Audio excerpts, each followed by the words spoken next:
Curriculum reform was national in scope. This is curriculum reform in the wake of Sputnik. Not like the local thrust of life adjustment. If you wanted in on the reform after Sputnik, you had to get with the program. Impetus and leadership from sources outside the educational establishment. Money and brains will take. What about that impetus and leadership? Well, the government was in there. In 1958, the government had founded the National Defense Education, had passed the National Defense Education Act.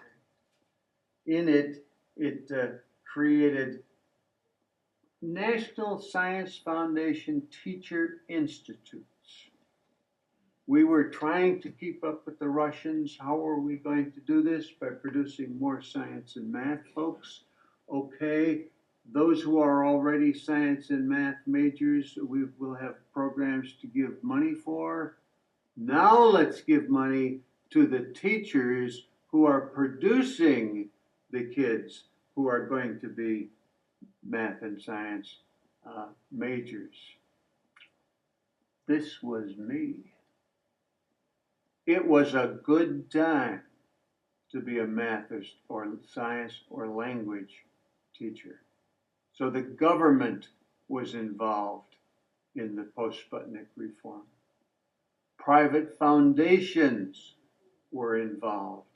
Crown Zellerbach was and that's a paper company from Dallas. That was the one that funded Zacharias' 1956 MIT conference, which produced the PSSC physics course and the textbook that went with it.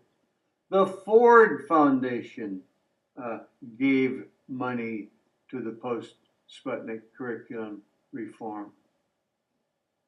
More on leadership. Scientists from the field got involved. Physics researchers came and worked with folks in the construction of new curricula. What is it that kids need to know in order to be a chemist? This is way, way, way back to Franklin Bobbitt's activity analysis. College professors got involved. Not necessarily the college professors from the disciplines, but yes, them.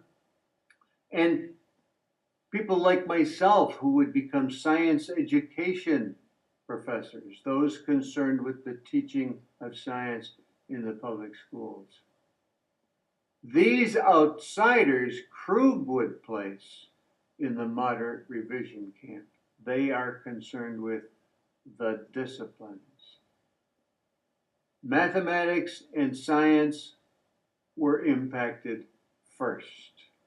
National curriculum development was the order of the day. We are going to produce new curricula to be used to produce better math and science students. We made packages, PSSC physics, BSCS biology. There were teacher institutes and fellowships that were available. In 1963, I got a teacher institute to go to Syracuse University, got a free master's degree, took off a year from teaching, went a full-time, got a free master's degree. In 68, I got one for the University of Wisconsin and went there and ultimately got my doctorate. But it was originally an institute for science supervisors. Impetus and leadership, even more. Harvard psychologist Jerome Bruner emerged as spokesperson. Jerome was not a scientist, but he knew enough science so that Zacharias invited him to come along to some of his conferences. Jerome Bruner is a neo-gestaltist, if I can say that, if such a thing exists. On one hand, you've got the behaviorists who believe there's a one-to-one correspondence, and on the other hand, you've got the gestaltists who think, no, people see things in patterns. They'll say, aha, this is like that. And so in 1956, he wrote a book on thinking. Zacharias got a hold of him, got him to chair the 1959 Woods Hole Conference on Science Education. Out of that conference came Jerome Bruner's book, The Process of Education, written in 1960, published in 1960. One of the first ones that I read when I started getting hot into this idea of science education. In it, he coined the phrase structure of the discipline. This is what I mean by those patterns that you recognize. Bruner said, the curriculum of a subject should be determined by the most fundamental understanding that can be achieved of the underlying principles that give structure to that discipline. Last thing on Bruner for now, he made discovery learning, or some people called it inquiry, others spelled it with an E and called it inquiry, a major part of the new curriculum. What's discovery learning? That's when the kids discover something and are not told by the teacher. Let me give you an example. This was not discovery learning, but way back in like 1948, I was in the 5th grade. Our teacher passed out, she gave us all 3 different colored pieces of construction paper and said, okay, for the weekend, I want you to cut these into triangles. And we said, well, how many? And she said, as many as you can get. So we went home and cut out triangles of all different, I don't want to say shapes because they all are 3-sided, but of all different sizes and all, the angles are different. You know that there are 3 basic kinds of triangles: right angles, isosceles triangles, equilateral triangles. Did I say those right? Anyway, if I didn't say them right, you math folks out there will hopefully correct what I've said. So we went home and did that. We came back, teacher took them, threw them all on this big table. This is this gifted and talented class I went to in 5th and 6th grade. She gave us protractors. We'd been taught how to use protractors, but she gave us a little refresher course, and that said, okay, measure the angles of your triangles and record them.